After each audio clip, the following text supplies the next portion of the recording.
Pwede bang isigaw natin, God is faithful. Ang Diyos ay tapat. Yes, totoo po yan. Amen. Pwede po bang tumayo tayong lahat? Muli, sa presence po ng atin pong Panginoon,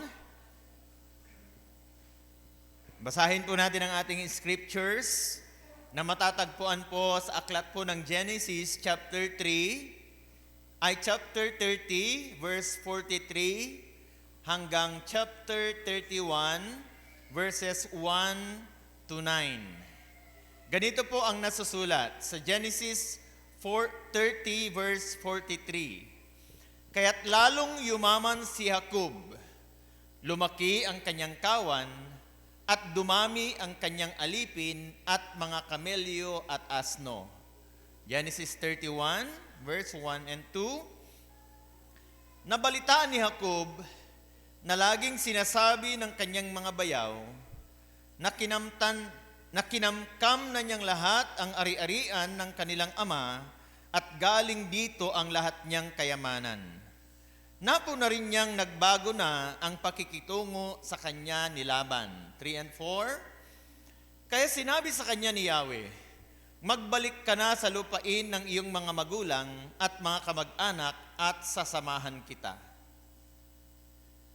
Pinasabihan ni Jacob si Raquel at si Leah, natagpuin siya sa parang na kinaroroonan ng kanyang mga kawan.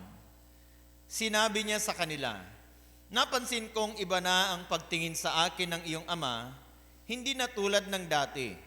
Subalit, hindi ako pinabayaan ng Diyos ng aking mga magulang. Alam ninyong ginugol ko ang aking buong lakas sa paglilingkod sa inyong ama. Verses 7 to 9. Sa kabila noon, dinadaya pa rin niya ako. 10 beses na niyang binabago ang kabayaran sa akin, ngunit hindi ipinahintulot ng Diyos na ako'y maapi.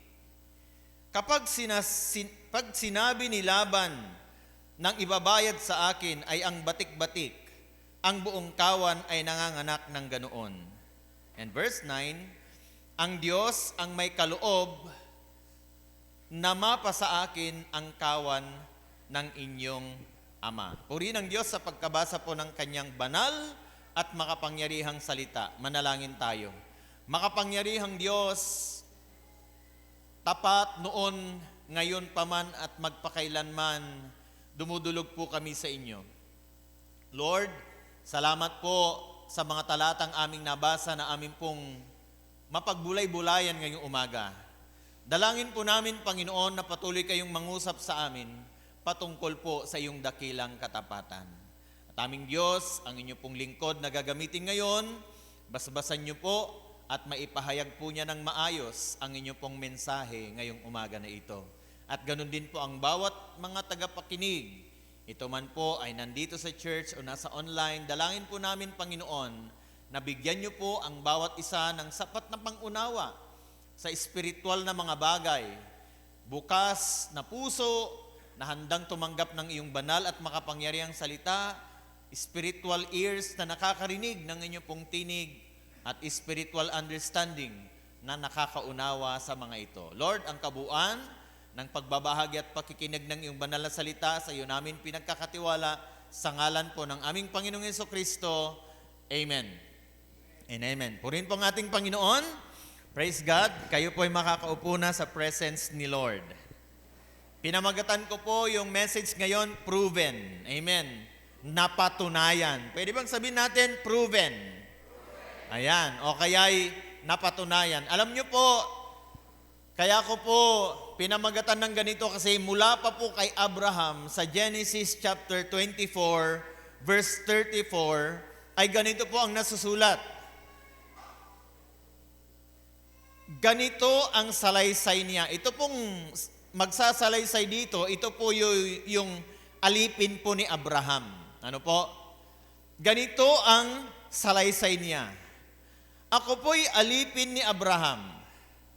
Pinagpala ni Yahweh ang aking Panginoon.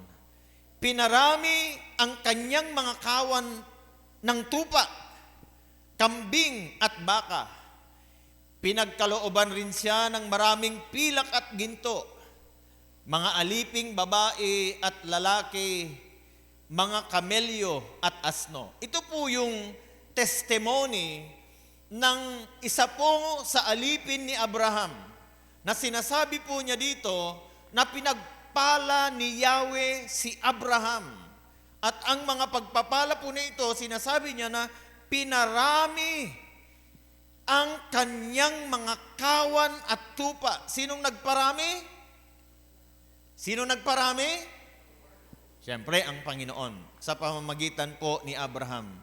Yung kanyang mga kambing dumami, ang kanyang mga baka dumami, at dumami din ang kanyang pilak at ginto, at dumami din ang kanyang aliping, mga babae at mga lalaki, at dumami din ang kanyang kamelyo, at dumami din ang kanyang asno. Wow!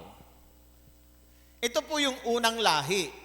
Ito pong si Abraham. Tingnan naman po natin si Isaac sa Genesis chapter 26, verse 28. Ano po?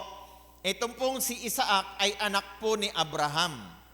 Nasabi po dito sa verse 28 ng chapter 26, ito ang sagot nila. Ito po'y sinasabi po nila kay Isaac, naniniwala na kami ngayon na kasama mo ang Diyos. Nais naming makipagkasundo sa iyo. Ipangako mo sanang hindi mo kami pipinsalain sapagkat hindi ka rin naman namin pininsala. Pinakitaan ka namin ng mabuti at hindi ka ginambala sa iyong pag-alis. Ikaw ngayon ang pinagpapala ni Yahweh. So ito po ay testimony ng yung una po ay alipin po ni Abraham. Ito naman po ay testimony ng pinuno doon kung nasaan po itong si Isaac na nakita po nila na si Isaac po ay pinagpapala ni Yahweh, na anak po ni Abraham. Si Abraham po ay merong apo, ang pangalan ay si Jacob. Anak naman po ito ni Isaac. Ganito naman po ang nakasulat sa Genesis chapter 30 verse 43.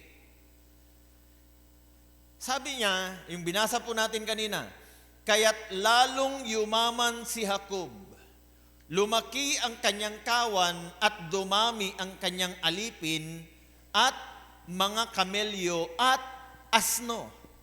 Kaya kung makita po natin, mga kabatid, yung tatay, itong lolo ni Jacob, ay pinagpala ng Diyos, itong si Abraham. At itong tatay ni Jacob, na si Isaac, pinagpala din ng Diyos. At itong apo po na ito, na si Jacob, ay pinagpala rin ng Diyos. Nakita natin na from generation to generation, ang pagpapala ng Diyos ay nandun. Kaya proven po na si Lord ay tapat sa lahat po ng kanyang mga pangako na kung kaya niyang pagpalain ang ating mga lolo, kaya rin niyang pagpalain ang ating mga tatay at kayang-kaya rin tayong pagpalain ng ating Panginoon. Amen? Yes. Kaya itong mga sumampalataya sa Panginoon, mga kapatid, at sumunod sa kalooban ng Panginoon, yung generation na yon, nandun po yung pipeline ng blessing ng Panginoon. Dumadaloy. Amen? Dumadaloy. Pero marami po tayong mga kilalang mga tao, pinagpala ang kanilang mga magulang, pero sila na anak ay hindi. At sila na mga apo ay hindi na rin na-bless dahil hindi na rin na-bless ang kanilang mga magulang. Bakit? Hindi sila sumunod, maaari doon sa ipinapagawa ng Panginoon sa kanilang tatay o sa kanilang lolo. Pero makikita po natin dito na sa generation ni Abraham, siya ay na-bless. Sa generation ni Isaac, sila'y pinagpala. Sa generation ni Jacob, na apo na ni Abraham, nandun pa rin ang pagpapala ng Panginoon. At alam nyo ba na si Jacob ay pinalitan ang kanyang pangalan ng Israel. Kaya ang Israel po ngayon, ang original name po niyan, Jacob. Bakit napalitan ang pangalan ni Jacob ng Israel? Dahil nakipagbuno siya sa Diyos. Meron siyang na-meet na isang lalaki isang gabi. Nakipagbuno siya sa Panginoon, sabi, pero angel talaga ng Diyos yon. Nung magliliwanag na, ang sabi ng angel, bitawan mo ako dahil sisikat ng araw, magliliwanag na.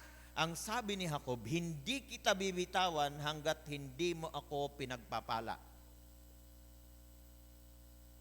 Ang sabi ng Panginoon, ano bang pangalan mo? Ay yung angel, ano bang pangalan mo? Ang pangalan ko'y Jacob. Ang ibig sabihin ng Jacob ay yung yung naghihila ng sakong. Kasi nung ipinanganak itong si Jacob at si Esau, dahil kambal po sila, nakahawak po yung kamay ni Jacob doon sa sakong ni Esau.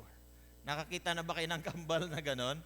Nauuna yung panganay pero yung bunso, yung sumusunod, nakahawak doon sa sakong. Doon pa lang, medyo nagkakaproblema itong kambal na ito. Hanggang sila lumaki, itong si Jacob po, mga kabatid, hiningi niya yung pagkapanganay ng kanyang kuya Esau. Dahil gutom na gutom noon itong si Esau, at nakita niyang nagluluto ng red beans itong si Jacob. Ang sabi ni Esau sa kanya, bigyan mo nga ako ng niluluto mong yan, sabi niya. Ang sabi ni Jacob, bibigyan kita nito kung ibibigay mo sa akin ang iyong right bilang panganay. Ang sabi ni Jacob, aanuhin ko ang aking pagkapanganay kung mamamatay naman ako sa gutom. Sige, sa'yo na ang right ko bilang panganay. Ibinigay yun ni Esau kay Jacob.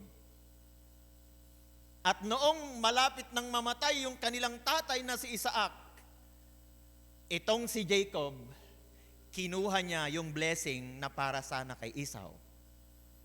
Dahil yun ang dikta ng kanyang nanay, Rebecca. So yung basbas sana na para kay Esau, napunta kay Jacob. Kaya yung blessing, alam niyo napakahalaga po kasi ng right ng isang panganay noon. Na kapag ikaw po ay panganay, ikaw po yung tagapagmana. Sa'yo ibibigay yung basbas ng tatay. Kaya maliban sa naagaw po ni Jacob, yung pagiging panganay ni Esau, pati yung blessing ng pagiging panganay, napunta rin sa kanya. Kaya yung blessing, yung line, yung pipeline ng blessing, sana kay Esau mapunta, pero napunta kay Jacob. Si Jacob, ulitin ko, pinalitan ang kanyang pangalan ng Israel. At yung anak niya, mga anak niya, sa 4 na asawa niya. Naging 4 yung asawa niya. Pero wag niyong gayahin na hindi kayo si Jacob, ha? Okay. No? 4 ang asawa niya. Bakit naging 4? Ito, alam natin, na ito pong si Jacob, medyo may pagka madaya. Kaya nung mapapangasawa na po sana niya itong si Raquel. Tama? Raquel ba yon? Yung anak ni Laban? Okay, kwentuhan ko lang muna kayo Kasi nung malapit na pong mamatay itong si Isaac, naging problema po ni Rebecca, yung asawa ni Isaac. Chichismis ko lang kayo tungkol sa buhay nitong pinag-aaralan natin na na-prove ang blessing ng ating Panginoon. Nung malapit nang mamatay itong si Isaac, itong si Rebecca, sinabihan niya itong si Isaac, ayokong mga Kananeya ang mga papangasawa mo kasi problema ko yung asawa ng kapatid mo na si Esau. Kailangan pumunta ka sa iyong tiyo Laban at doon ka maghanap ng iyong mapapangasawa. Kaya itong si Jacob, pumunta siya kay kanyang Tito Laban. At itong si Tito Laban niya, merong 2 anak na babae. na dalaga. Ang pangalan ay si Raquel at si Leah. Maganda itong si Leah, pero mapupungay yung mga mata niya, pero mas maganda itong si Raquel.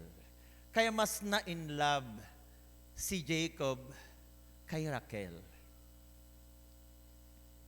Ngayon, dahil sa nagustuhan niya ito, ang sabi po, magtatrabaho ka sa akin, anong iuupa ko sa iyo? Sabi ni Laban, yung tatay ni Raquel at ni Leah. Hindi mo na kailangan kong upahan. Sabi niya, magtatrabaho na lang ako sa iyo ng 7 years. 7 years, hindi. 7 years, sabi ko 5. Magtatrabaho kasi ng 7 years para kay Raquel. Sige, deal. Sabi ni Laban. Okay. Kaya itong si Jacob, nagtrabaho siya kay kanyang tito Laban ng 7 years para mapangasawa niya itong si Raquel. Yan. Pagkatapos ng 7 years, hindi niya namamalayan, 7 years na pala. So dumating yung time, mapapangasawa na niya itong si Raquel. Tuwang-tuwa siya. First night, hindi niya namalayan, si Leah ang ibinigay ni Laban doon sa first night. Napansin na lang ni Jacob, si Leah pala yung katabi niya ng gabi. Kasi wala pa namang kuryente noon. No? Lampara lang. No, hindi niya namukhaan. No? Siguro, walang ilaw. Hindi niya namukhaan. Paggising na umaga, si Leah ang kanyang katabi. Medyo nagtampo ngayon itong si Jacob. Pinuntahan niya ngayon itong si Laban. Dinaya mo ako. Bakit si Leah ang binigay mo sa akin? Di ba't nagtrabaho ako sa iyo ng 7 years para kay Raquel? Sabi ni Laban, hindi namin kasi kaugalian na mauunang mag-aasawa yung bunso. Kaya dapat, ang kaugalian namin ang kultura namin dito, dapat yung panganay muna. Di ba minsan, may mga kaisipan din tayong gano'n, ba't mo unaan si ate mo? Ba't mo unaan si kuya mo? May mga gano'n. No? Yung practice nila ito noon. Kaya ang unang ipinaasawa ni Laban kay Jacob ay yung panganay niyang anak na si Leah. Sabi niya, sige, hayaan mo munang magpalipas ka muna ng ilang linggo. And then ibibigay ko rin sa iyo si Raquel, sabi ni Laban. No. Nakukuha niyo yung kwento? Yes, sana naintindihan ninyo. So, nagtrabaho ng ilang weeks pa, ibinigay ngayon si Raquel. 2 na ngayon ang asawa ni Jacob. Magkapatid pa. Pero, hindi kayo si Jacob, huwag niyong gayahin si Jacob. Baka sabihin niyo, si Jacob nga pwede ko rin asawahin yung magkapatid. No. Si Jacob lang yon. Pero ang sabi nitong si Jacob, okay, magtatrabaho ulit ako sa iyo ng 7 years para totally ibibigay mo sa akin itong si Raquel. Nagtrabaho ulit ng 7 years. So 14 years na naglingkod itong si pamangkin na Jacob ni Tito Laban para kay Raquel ulit. At hindi niya talaga namamalayan yung paglipas ng mga taon kasi in love siya kay Raquel.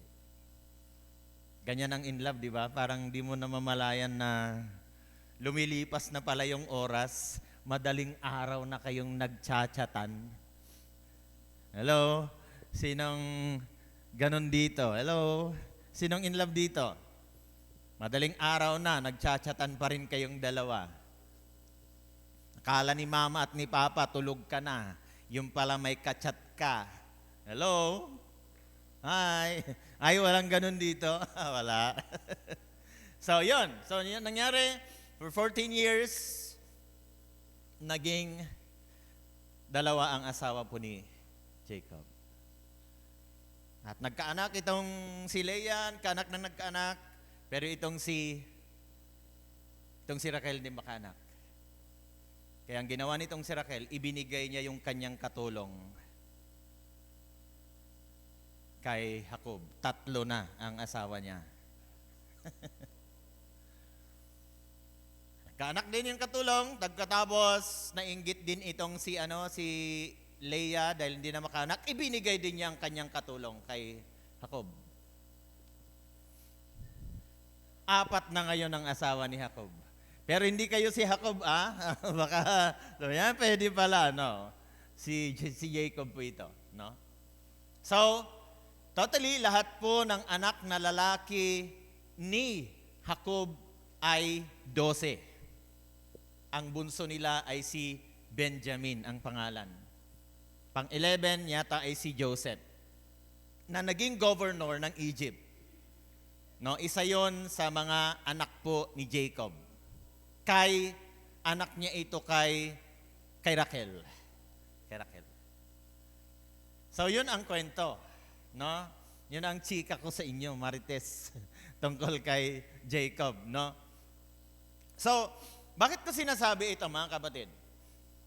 So, makita po natin na from Abraham to Isaac at kay Jacob, nandun po yung pipeline ng blessing ng ating Panginoon kasi sila yung mga promised son. Sila yung mga ipinangakong mga anak at napunta po yung mga basbas dito hanggang naging Israel na ngayon ay isa ng nasyon, ito po ay lahi ni Abraham. Ano po? Kaya makita po na, kasi ipinangako po ng Panginoon noon kay Abraham na siya, pagpapalain siya at dadami ang kanyang lahi na sindami ng buhangin sa tabing dagat at mga bituin sa langit. At yung promise na yun ng Panginoon, nangyari nga. Dumami po ang lahi ni Abraham. Dahil yun po ang pangako ng ating pong Panginoon. Ngayon, pupunta tayo, titingnan po natin yung naging buhay po ni Jacob. Sa Genesis chapter 31 verse 1, pwede bang basahin natin ito, yung nasa itaas? Hindi lahat, okay, sabay-sabay nga tayo magbasa. Hindi lahat masaya kung pinagpapala ka. Meron nga po ako, dito ko nga po nakuha yung kasabihan na hindi lahat ng tao masaya pag nagtatagumpay ka, at hindi rin lahat ay malungkot pag sumasablay ka. May mga tao na pag umuunlad ang buhay mo, hinahanapan kanila ng butas o mali o kasiraan. Kagaya po nito. So, makita po natin na sa Genesis 30, verse 43, na sinabi po doon, lalong yumaman si Jacob, lumaki ang kanyang kawan at dumami ang kanyang alipin at mga kamelyo at asno. Ito nga, nabalitaan ni Jacob na laging sinasabi ng kanyang mga bayaw. So, ito'y kapatid ni Leah at saka ni Raquel. Na kinamkam na niyang lahat ang ari-arian ng kanilang ama at galing dito ang lahat niyang kayamanan. Kung titingnan natin, may katotohanan ito. Pero hindi talaga ganon ang issue, mga kapatid. Makikita natin mamaya. So, nabalitaan ito ni Jacob na ganon ang comment ng kanyang mga bayaw na kinamkam na daw niya lahat ng kayamanan ng kanilang ama at lahat daw ng kayamanan ni Jacob ay galing lahat daw yon kay Laban na kanyang biyenan. May katotohanan, pero ulitin ko, hindi talaga iyon ang issue. Ano po? Hindi talaga iyon ang issue. Kasi, totoo nga naman, na nung pumunta itong si Jacob, doon kay Tito Laban niya, walang-wala po siyang dala. Pero kung itutuloy po nating babasahin ng Genesis, mga kapatid, noong pinabalik na po siya ng Panginoon doon, ang dami po niyang mga asno, kamilyo. So ito nga po yung sinasabi dito. Mga tupa niya, ang dami, pati mga tauhan niya, ang dami. Pati mga anak niya, dumami. Asawa niya, 4. So, mag-isa lang niyang pumunta noon kay Tito Laban. Pagbalik niya, ay ang daming blessings na dala niya. So, verse 2, sabi niya, napo na rin niyang nagbago na ang pakikitungo sa kanya ni Laban. So, may comment na, habang tumatagal at gumaganda ang buhay niya, may comment na ang kanyang mga bayaw, tapos hindi na rin maganda ang pakikitungo ng kanyang biyanan na si Laban. Ibig sabihin, hindi sila masaya sa pag-unlad ng buhay ni Jacob. Meron bang nakaka-experience sa inyo ng ganito? Na kung kailan gumanda ang buhay ninyo, ang daming mga comments kayong naririnig. Masaya na kayo, ang daming mga comments na kayong mga naririnig. Hindi sila natutuwa pag umuunlad ka. At hindi rin sila nalulungkot pag sumasablay ka. Yan ang nakakaano eh. Yan ang masakit minsan eh, no? May mga natutuwa pag sumasablay ka at may nalulungkot pag sumasagana ka. Bakit kaya may mga taong ganun, ano? Imbis na matuwa sila pag sumasagana ang buhay mo, at ano kayang ginawa niya? Ano kayang sikreto niya? Ba't siya sumagana? Gawin ko nga rin. Hindi eh. Gumanda lang naman buhay niya dahil ganito ang gawa niya eh. No? Di ba may mga ganon? At pag sumablay ka, consequence niyan, consequence. Masaya sila na pinag-uusapan ka. Dahil sumablay ang buhay mo. Huwag tayong ganon. Matuwa tayo mga kapatid sa mga gumaganda ang buhay. Ano man yung kaparaanan, si Lord nang bahala sa kanila doon. Amen? Si Lord nang bahala. Amen? Pag sumasagana ang buhay ng isang tao, maging masaya tayo sa kanila. Dahil niloob ni Lord na sumagana ang buhay nila. Ano man yung kaparaanan, sabi ko nga po, si Lord na po ang bahala doon. At kung sila naman ay sumablay, dapat tayong malungkot. At sabihin natin, ay kawawa naman, ano kayang may tutulong ko sa kanya? Paano kaya ako makakatulong? Paano ko siya mapapalakas? Paano ko ma-encourage kaya itong tao na ito? Hindi yung kapag kami sumasablay, gunggunam, uragtam, datan, nakarmakan. Sana hindi naman ganon, mga kapatid. Karmatulatan. Maugos gagawin to kasi eh. Katong so nangyari si kato. Sana po ay hindi tayo ganon. Ulitin ko po, sana po tayong mga nananampalataya, matuwa tayo sa mga umuunlad ng buhay. At malungkot tayo kung sila'y mga sumasablay. So may mga tao talagang ganyan. Kung tayo naman yung issue, ay tanggapin na lang natin. Ganyan talaga ang buhay dito sa mundo. Nandito pa tayo sa lupa. Kaya may mga tao talagang ganyan. So acceptin na natin na may mga ganyang tao talaga and then be happy. Amen? Enjoy mo na lang buhay. Ano mang sabihin nila. Kagaya po nitong si Jacob.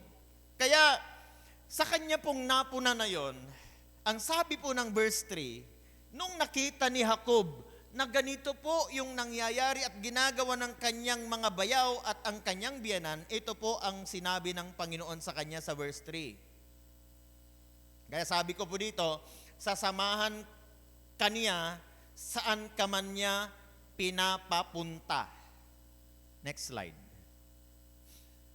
Sasamahan kaniya saan ka man niya pinapapunta. Kasi sabi dito, ng verse 3, kaya sinabi sa kanya ni Yahweh, magbalik ka na sa lupain ng iyong mga magulang at mga kamag-anak at sasamahan kita. Kaya ko po sinasabi dito na sasamahan kanya saan ka man niya pinapapunta, hindi yung sasamahan kanya saan mo man gustong pumunta, hindi ganon. No? Kung saan ka man niya pinapapunta, sasamahan kanya. Pero kung pupunta ka sa isang lugar na hindi ka naman pinapapunta ng Panginoon doon at hindi mo maramdaman ang presence niya, dapat lang kasi hindi ka naman niya doon pinapapunta eh. Kasi kung saan ang direksyon ng Panginoon, nandun din ang kanyang presence. Of course. Alangan namang sasabihin ni Lord, pumunta ka dito. Pero doon ako pupunta, hindi ganoon. Kapag sinabi ni Lord, punta ka dito dahil nandito ako. Sasabihin ng Panginoon sa atin. Kaya, ganito po ang nangyari. Kaya sa verse 4, pinasabihan ni Jacob si Raquel at si Leah, natagpuin siya sa parang na kinaroroonan ng kanyang mga kawan. Kasi ayaw ipaalam ni Jacob, ayaw niyang malaman na pag nakita sila ng kanyang mga bayaw at ang kanyang biyanan, na pinag-usap baka nagpaplano na si Jacob ng hindi maganda. Maaaring sabi nilang ganon, para safe, pumunta sila doon sa pinagpapastulan ni Jacob. Dahil meron silang importanteng meeting at meron silang mapag-uusapan. Kaya, mga kapatid, minsan, pag may mga na hindi magandang nangyayari sa paligid na kinalalagyan natin, maaaring iyon ang pagkakataon na mayroong sasabihin si Lord sa atin. Kaya ito, noong medyo may issue na nakakarating kay Jacob, doon nangusap ang Panginoon sa kanya na bumalik ka na sa iyong mga magulang. Sino pong nakakaranas dito ng parang ginagawan ka ng issue? Issue para sa lalaki yon, isya sa mga babae. No? So, may mga issue man o isya na nangyayari sa atin, mga kapatid. Maaaring doon sa mga issue na yan na nararanasan natin, merong sinasabi si Lord. Makinig. Amen? Yun pala, kaya pala inalaw ni Lord na may mga issue na ganon, para sa ganon ay marinig ni Jacob ang tinig ng Panginoon, it's time. Pumunta ka na sa pamilya mo. Okay na ang pag-i-stay mo dyan sa iyong biyanan at sa mga bayaw. It's time to go. Umuwi ka na. Dahil sabi ni Lord naman, sasamahan kita. Kaya napaganda po na naririnig po natin saan ang direksyon ni Lord. Na sa bawat mga issue na nararanasan natin, ano ba ang sinasabi ni Lord? Amen? Hello? Ano ba ang sinasabi ni Lord? Makinig. Kung meron man tayong nararanasan ngayon na may mga issue sa atin, may issue sa family natin, ano ba ang binubulong ni Lord sa atin ngayon? Sigurado may direksyon. Maaring sasabihin ni Lord kay Jacob, magpakatatag ka lang, Jacob. May panahon din. Naalis ka dyan. Pero this time, mga kapatid, sinasabihan na ng Panginoon si Jacob na bumalik ka na sa iyong family. Bumalik ka na sa iyong family. Dahil blessed naman na kita. Amen? Mag-isa kang pumunta, no? Wala man sinabi dito. Mag-isa ka lang na pumunta ngayon babalik ka doon. Ang dami mong mga blessings. Praise God. Alam nyo, sa nakakalungkot, ang daming mga OFWs natin ngayon, naghihirap na sila sa kalagayan doon, okay naman ang buhay. Minsan wala naman ng pag-aaralin. No? Napagtapos naman na lahat mga anak. Kung uuwi siya, mabubuhay naman na siya. Pero tinitiis pa rin ang hirap doon. Minsan hindi naririnig ang bulong ng Panginoon. Maaring sinasabi niya sa OFW na yon, umuwi ka na. Tapos na yung panahon ng pagtatrabaho mo dito, umuwi ka na. Kailangan ka na ng family mo. Kung kailan may sakit na yung mga ibang mga OFWs natin. Sa mga OFWs natin, kung may nakikinig man sa inyo, baka nangungusap po si Lord sa inyo. Kung matindi po yung mga pinagdadaanan ninyo dyan, maaaring sinasabi ni Lord, umuwi ka na. Sapat na ang mga kinita mo, magnegosyo ka na lang, mabubuhay ka na sa Pilipinas. huwag nang tiisin. Amen? Kasi itong si Jacob, pwede man sana niyang tiisin. Pero meron ng direksyon si Lord sa kanya. Amen? Kaya sa mga dumadanas sa mga problems ngayon, nasa tingin ninyo, kaya nyo pa namang tiisin, baka naman may sinasabi si Lord na direksyon. Sabi ko nga, maring sabihin niya, anak, magpakatatag ka. Stay calm ka lang. Pumanatag ka lang. Di bale, sasamahan kita, patatatagin kita. Pero maaari ding sabihin ni Lord, anak, ito ang next step o next chapter na gagawin mo ngayon sa buhay mo. Maaring sabihin niya, anak, inalaw ko yung issue na yan para saliksikin mo ako kung ano ang aking direksyon sa'yo.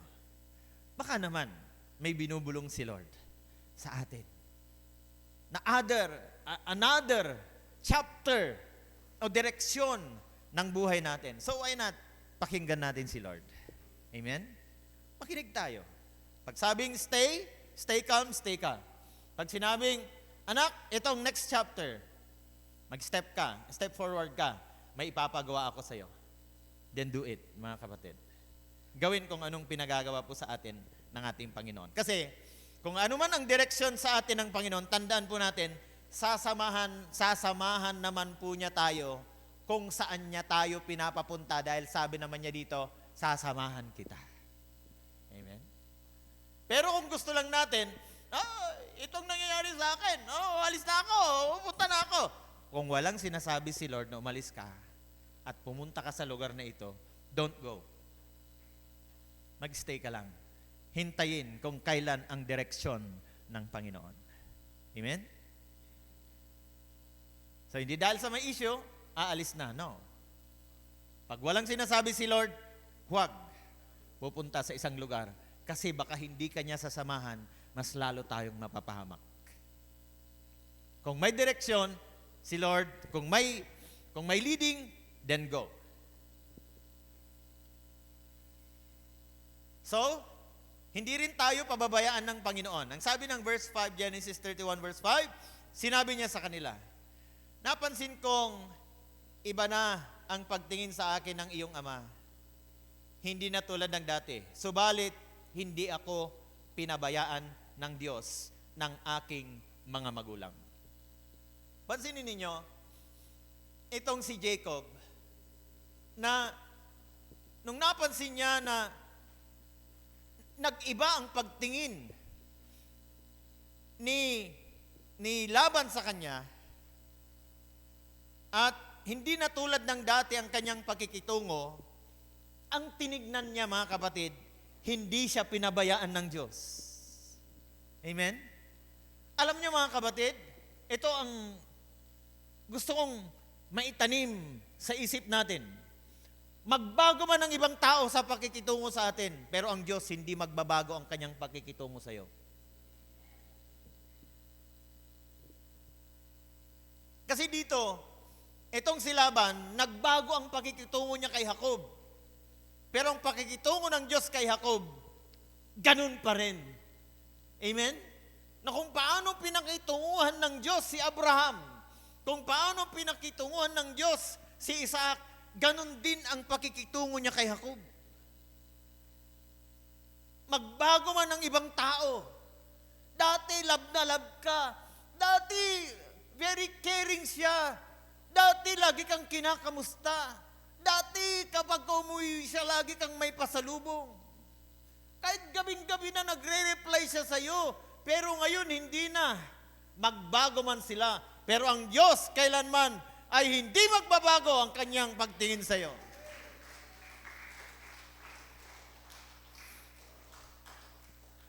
Kaya kung may mga tao man na nagbago, mga kapatid, ang tingnan natin, paano tayo pinakikitunguhan ng Panginoon. Yun ang tingnan natin. Amen? At kung makita natin, okay pa rin si Lord sa atin, magalak ka. Pero kung ang nangyari, okay ang pakikitungo ng mga tao sa atin dahil lagi natin silang pinagbibigyan, pero hindi na magandang pakikitungo ng Diyos sa atin, malungkot tayo. Malungkot tayo pag ganun. Na kung mga tao na lang ang magandang pagkikitungo sa atin, pero sira ang ating relationship kay Lord, doon ka na malungkot. Ang bantayan natin, mga kapatid, yung pakikitungo ng Diyos sa atin. Hindi yung okay tayo sa lahat ng tao, sira na tayo kay Lord. Huwag, mga kapatid. Masira na ang mga relationship natin sa ating kapwa. Huwag lang masisira ang relationship natin sa Diyos. Dahil kayang-kaya niyang palitan ng mas marami. Mas maraming mga tao na makakaunawa sa atin, magmamahal sa atin. Kung may mga tao dati na nagmamahal sa atin, pero ngayon, binabaliwala na tayo. Kayang-kaya ni Lord, mga kapatid. Kaya sabi ni Lord, bumalik ka na sa family mo. Ang family mo magmamalasakit sa iyo. Kung yung mga in-laws mo, hindi na nagmamalasakit yung mga bayaw mo at biyenan mo, meron kang pamilya na magmamalasakit sa iyo, umuwi ka doon. Kaya alam nyo, nung bumalik po itong si Jacob, dahil alam niya na nandun si Esau na kanyang dinaya, si Kuya Esau niya. Ang ginawa po niya ay ganito. Naghanda siya ng mga 200, hindi ko alam kung tupa o kambing yung ano niya, mga hinanda niya. 200 yon. Pagkatapos, naglagay din siya ng 20 na barako. At marami pang mga hayop na sa bawat 200, naglalagay siya ng 20 na barako. At mga asno, kamelyo, yun ang mga pinauna niya. Dahil alam niyang sasalubungin siya ng kanyang Kuya Esau na nagbanta sa kanyang buhay noon nung dinaya siya, nung dinaya niya ito. Pero alam niyo ang nangyari? Kasi pinauna lahat, kasi nung alam nila na itong si Kuya Esau niya ay sasalubong sa kanya at merong 400 na tao yata yon, kung di ako nagkakamali, or 40, basta mga ganon, line of 4. 400 may tauhan siyang kasama. Natakot ngayon itong si Jacob. Naku po, haharangin yata ako ng Kuya Esau ko. Ako ng Kuya Esau ko. Kaya ang ginawa niya nung nalaman niyang ganon, okay, 2 pangkat tayo. Para pag inatake yung isang pangkat, makakaligtas yung isang pangkat. Ganon ang ginawa ni Jacob kasi may guilt feeling siya. Mayroon siyang ginawang hindi maganda. Alam niya yun. At may banta ang kanyang kuya sa kanya, kaya siya lumayo. At pinauna niya yung mga ano na yon. Regalo niya yon sa Kuya Esau niya. Regalo niya yon. Parang peace offering ang tawag doon ngayon. Peace offering. Pinauna niya yung mga hayop na yon, pati yung kanyang mga tauhan, ang asawa niya, ang anak niya, pinauna. At nung nag-meet sila, alam nyo, yung kinatatakot ni Jacob na baka gantihan siya ng kanyang Kuya Esau, nagyakapan sila. Nagyakapan sila, mga kapatid. Na itong si Esau, na pinagbantaan ang kanyang buhay, pag mamatay lang ang tatay Isaac, sabi niya kasi noon nung naagaw niya yung kanyang yung basbas, nung napunta yung blessing kayo, pag namatay lang itong tatay Isaac, papatayin ko ang kapatid kong si Jacob. Narinig yun ni Rebecca, kaya pinalayo niya itong si Jacob. May banta. Pero pagdaan ng mga panahon, 14 years mahigit, of course, kasi 14 years na nagtrabaho and then nagkaanak pa sa haba ng mga panahon, nagkamisan itong magkapatid. Kaya minsan, ito yung sinasabi natin, time heals. Amen? Minsan ang panahon, pagdaan ng mga panahon, minsan gumagaling din itong mga sugat. Kaya nagyakapan itong magkapatid na ito, si Esau at saka si Jacob. Hindi na gumanti itong si Esau nang sabi niya, anong ibig sabihin yung mga naunang mga hayop at mga tao?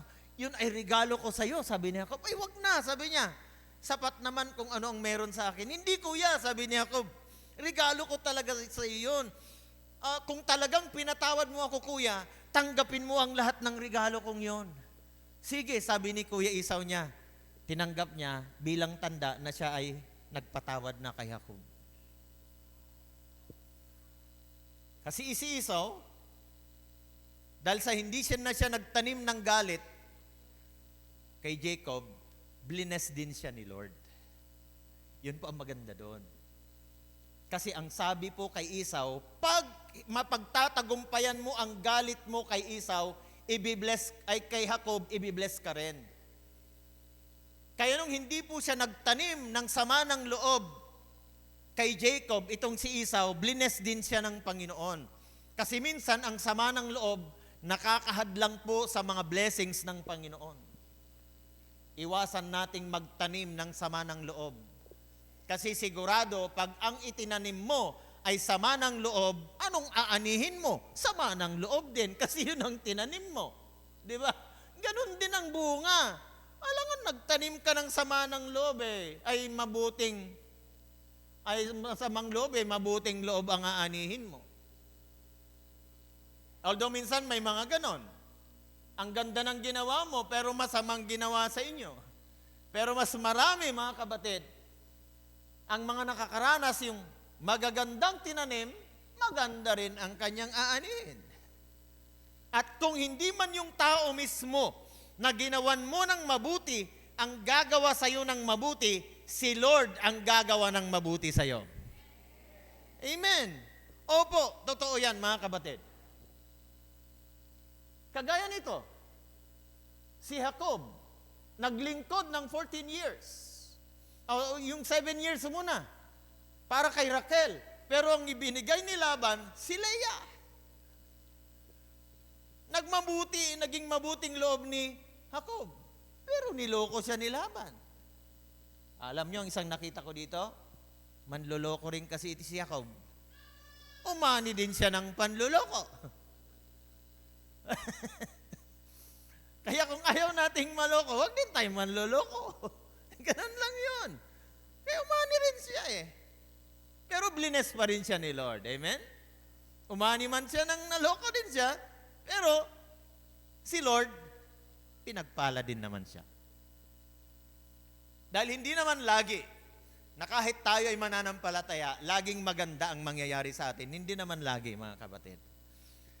Mayroon tayong mga pinagdadaanang mga challenges sa buhay po na ito. Pero hindi naman tayo mananatili dyan sa mga challenges na yan. Malalampasan din yan. Amen? Kagaya ng pag-ikot ng mundo yan. Na pag-ikot ng mundo, pagka nandun yung earth sa mga lugar na maulan na parte, yan may mga bagyong dumarating. May mga bagyo kasi yon na pag umiikot ang earth, may part talaga na iniikutan ng earth, maulan sa lugar na yon, yung orbit niya. Pero dahil sa tuloy-tuloy yung pagganyang ikot, malalampasan din niya ito. Amen? Ganyan ang buhay, mga kapatid. Hindi laging masaya. May mga challenges, pero tiyak mapagtatagumpayan naman natin. Amen? Yes, tiyak mapagtatagumpayan natin, basta mananatili lang po tayo sa atin pong Panginoon. Kaya, sinabi ko ulit dito, manatili kang tapat pagkat ang iyong Diyos ay tapat. Ang sabi ng verse 6 ng Genesis 31, alam ninyong ginugol ko ang aking buong lakas sa paglilingkod sa inyong ama. Ito, yung talagang ginawa po ni Jacob. Sinasabi niya, kay Leah at saka kay Raquel. Sa kabila noon, sabi niya sa verse 7, dinadaya pa rin niya ako. Tama? Sa verse 7, 10 beses na niyang binabago ang kabayaran sa akin, ngunit hindi ipinahintulot ng Diyos na ako ay maapi. Sa 8, tuloy tayo sa 8. Kapag sinabi ni Laban na ang ibabayad sa akin ay ang batik-batik, ang buong kawan ay nanganganak ng ganon. At verse 9, ang Diyos ang may kaloob na mapa sa akin ang kawan ng inyong ama. Tingnan ninyo itong si Laban, meron silang agreement. Nang ibabayad ko sa iyo ay ganito. Kung ano yung kanilang agreement, yun ang inaalaw ni Lord na mangyari. Pagbabaguhin niya ito, kung anong agreement nila, kung ano yung pabor kay Jacob, yun dumadami ang mga hayop na ganun. Wow, grabe. Kaya kapag sinabi pag ang usapan nila ay binago ni Laban, okay, lahat ng mga kambing na ipapanganak na batik-batik ay para sa iyo. Yung anak ng mga kambing na ito, batik-batik ang mga lumalabas. Tingnan ninyo, kung ano yung agreement na ginagawa nila, yun ang inaalaw ni Lord na maging anak ng kanilang mga hayupan, ng kanilang mga kawan. What a favor, mga kapatid. Binabago man ni Laban ang usapan, pero yung blessing ni Lord, laging nasa laging pabor kay Jacob. Tingnan ninyo, kung paano mag-bless ang Panginoon, subukan man siyang dayain ng kanyang biyenan.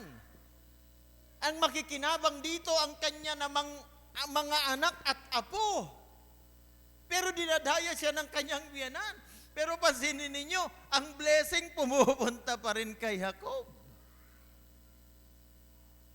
Mga kapatid, alam nyo, ang natutunan ko dito, kung pagsisikapan man tayo na dayain ng mga tao, kung nasa atin ang favor ni Lord, yung mga blessing sa atin pa rin pupunta.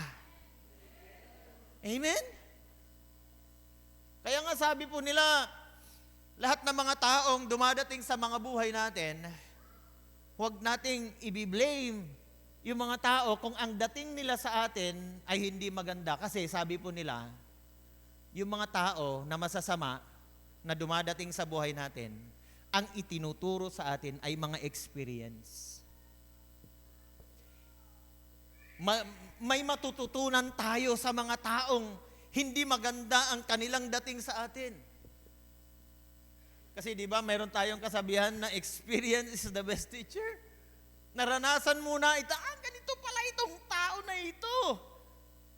Huwag mo na siyang sisihin, huwag mo na siyang sumpain.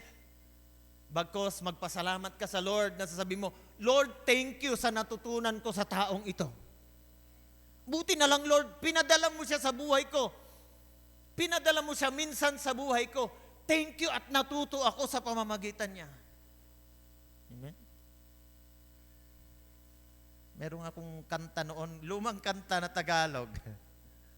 O kay raming bagay na hindi ko na alam, sabi niya, tulad ng lumuha at sayo ay magdamdam.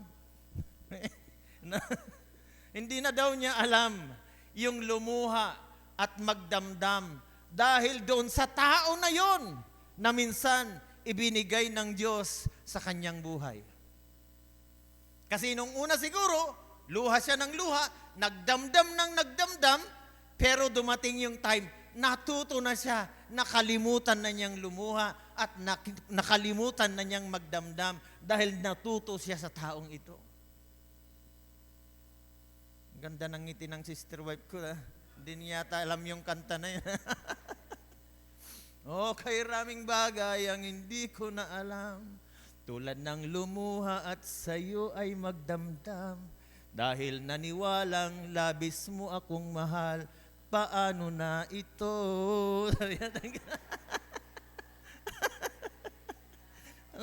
Sino nakakalam na? Sino nakarinig na?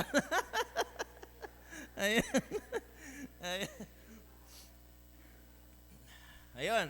So, magpasalamat na lang tayo. Yung mga good people, maaring blessing ang mga nakakamtan nila sa atin. Pero may mga times na itong mga good people, ngayon, nagiging bad people sila someday sa mga buhay natin. Pero ang maganda po dito, meron at meron tayong mga natututunan sa mga taong inaalaw ni Lord na once in our lives, mga kapatid, nakasama natin itong mga taong ito.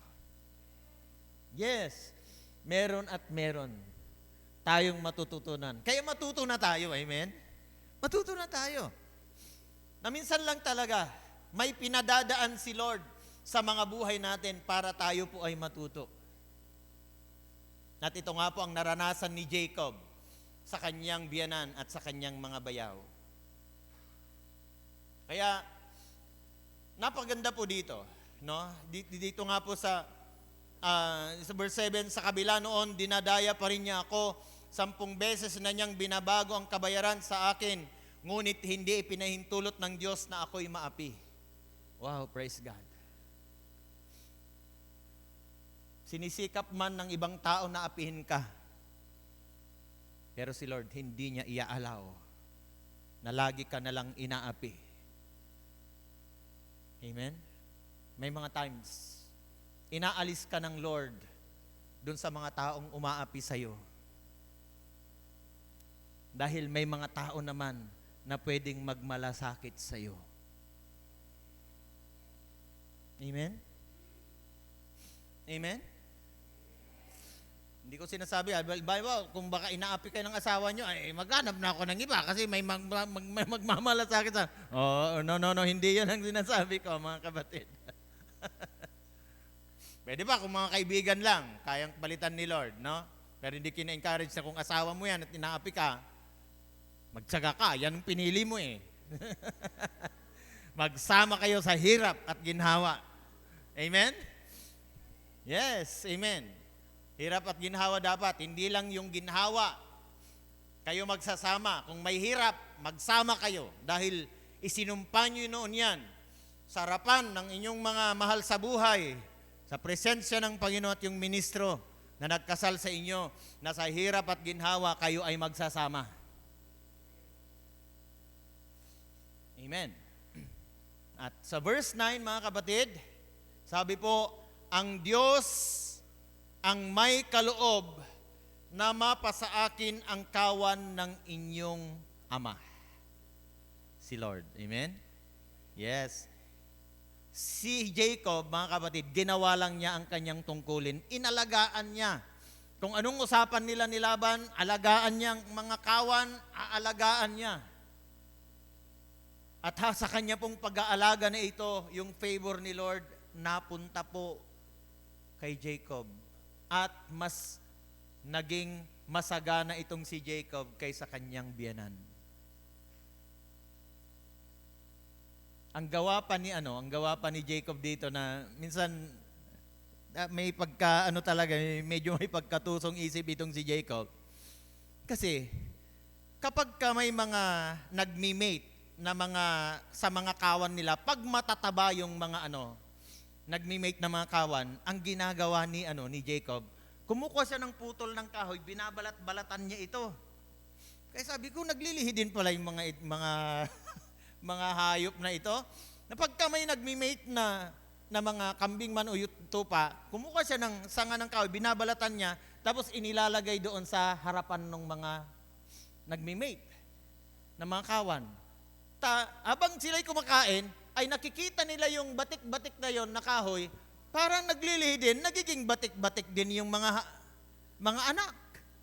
Sabi ko, wise itong si Jacob talaga na ito Pag matataba, pero pag mga payat, hindi niya yung ginagawa. At yun ang napupunta sa kanyang biyanan na si Laban. Hindi malulusog yung pumupunta kay Laban, pero yung mga batik-batik, pumupunta kay Jacob dahil wise. Meron siyang ginagawang paraan. At ang gaganda nga ng mga kawan niya. Kaya ito po ang aking kasabihan, mga kapatid. Last slide natin, sabi ko po, ang kanyang katapatan ay napatunayan na noon at patuloy nating mararanasan ngayon at magpakailanman. Amen? Woo! Thank you, Lord. Pwede bang basahin natin lahat ito, mga kapatid? Sabay-sabay tayo. Proven. Ang kanyang katapatan ay napatunayan na noon at patuloy nating mararanasan ngayon at magpakailanman. Palakpakan natin na malakas ang atin pong Panginoon.